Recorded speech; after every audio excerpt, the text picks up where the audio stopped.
Salam sejahtera bagi kita semua. Om Swastiastu, Namo Buddhaya, salam kebajikan. Pada kesempatan yang penuh semangat ini, marilah kita panjatkan puji dan syukur kehadirat Tuhan Yang Maha Esa yang telah menimpahkan rahmat-Nya sehingga kita dapat berkumpul di sini dalam keadaan sehat walafiat. Salawat serta salam tidak lupa kita hanturkan kepada Nabi kita, Nabi Muhammad SAW, yang telah membawa kita dari zaman kegelapan menuju zaman yang terang benderang seperti pada saat ini. Izin Ibu dosen, Ibu Maulina Hendrik MPD, serta teman-temannya saya banggakan. Perkenalkan, saya Salasa Fitri, seorang mahasiswa dari Universitas Muhammadiyah Bangka Belitung, Fakultas Keguruan dan Ilmu Pendidikan, Prodi Pendidikan Matematika. Berdiri di hadapan Anda bukan hanya sebagai pengantar kata, tetapi sebagai representasi dari setiap mimpi, kegelisahan, dan harapan yang kita miliki sebagai generasi penerus. Saya ingin memulai dengan sebuah pertanyaan sederhana.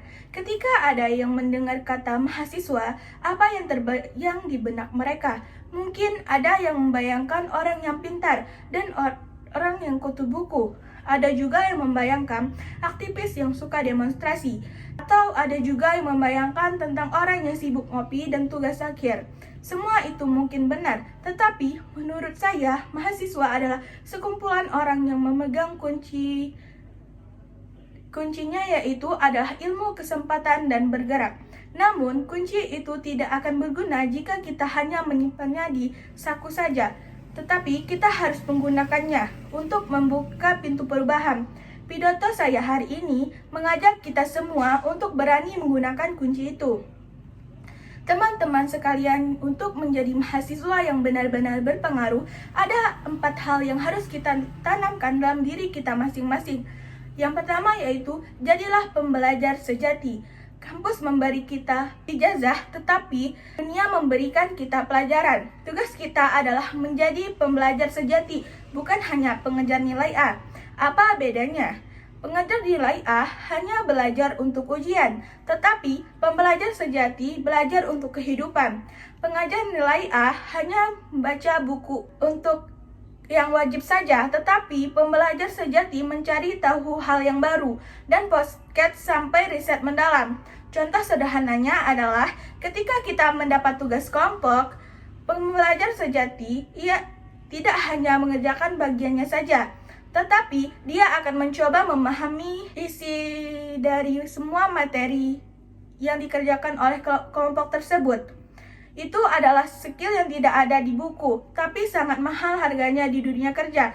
Jadi, mari kita ubah fokus, jangan hanya bertanya apa yang akan keluar saat ujian, tapi tanyakan bagaimana ini bisa saya gunakan untuk menyelesaikan masalah di masyarakat. Yang kedua yaitu peduli dan turun tangan. Mahasiswa yang baik tidak boleh cuek. Kita harus punya rasa peduli yang tinggi. Coba bayangkan, di sekitar kita masih ada banyak masalah, kebanjiran, kemiskinan, kurangnya pendidikan. Kita punya ilmu, kita punya energi, lalu kenapa kita hanya diam? Ingat cerita ini, saya pernah melihat sekelompok mahasiswa yang mengubah kebiasaan membuang sampah di daerah atau suatu desa. Bukan dengan marah-marah, tetapi dengan membuat kerajinan dari sampah, daur ulang, dan mengajarkannya ke anak-anak. Mereka tidak demo, mereka beraksi. Ini adalah wujud kepedulian. Kepedulian bukan hanya diukur dari seberapa banyak kita menyumbang, tetapi dari seberapa banyak waktu dan energi kita yang kita relakan untuk orang lain. Mari kita pastikan bahwa ketika kita lulus nanti, kita bisa berkata, aku tidak hanya belajar, tapi aku juga pernah memberi dan melayani. Peduli artinya turun tangan. Jangan hanya mengkritik di media sosial saja, tetapi datang dan bantu. Ini adalah tanggung jawab moral kita. Yang ketiga yaitu, jaga etika dan kejujuran. Ini adalah poin yang sangat penting. Segala kepintaran kita, segala ilmu yang kita miliki akan runtuh jika tidak didasari oleh etika dan kejujuran. Kepintaran tanpa moral adalah bencana. Kita telah melihat banyak contoh di berita, orang cerdas yang menggunakan kecerdasannya untuk hal-hal yang merugikan. Mengapa? Karena mereka mempunyai etikanya yang rapuh. Kejujuran itu bukan hanya tidak mencuri uang.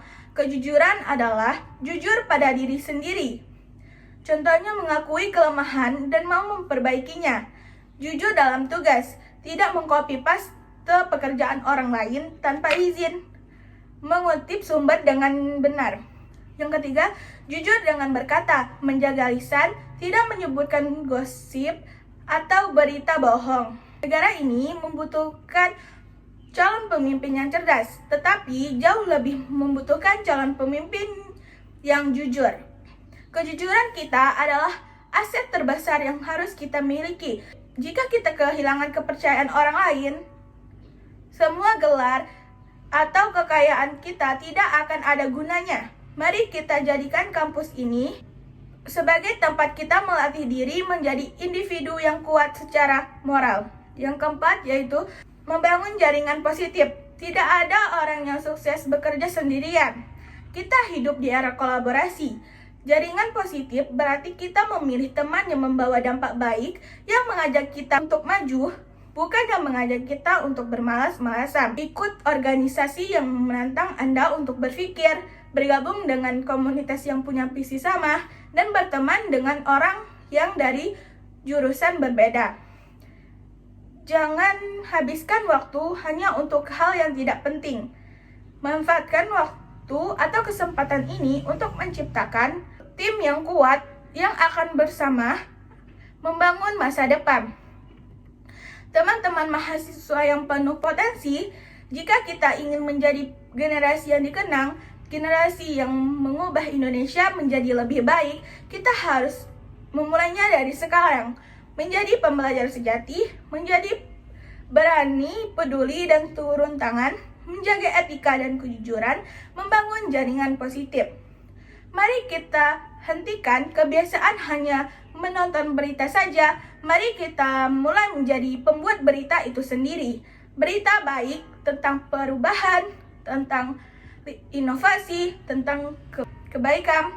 Ingatlah selalu bahwa gelar sarjana hanya memberi Anda izin masuk, tetapi karakter dan aksi nyata Anda yang akan menentukan sejauh mana Anda melangkah. Terima kasih atas perhatian Anda. Mari kita pulang dengan membawa semangat yang baru, semangat untuk bergerak dan berpengaruh. Wassalamualaikum warahmatullahi wabarakatuh.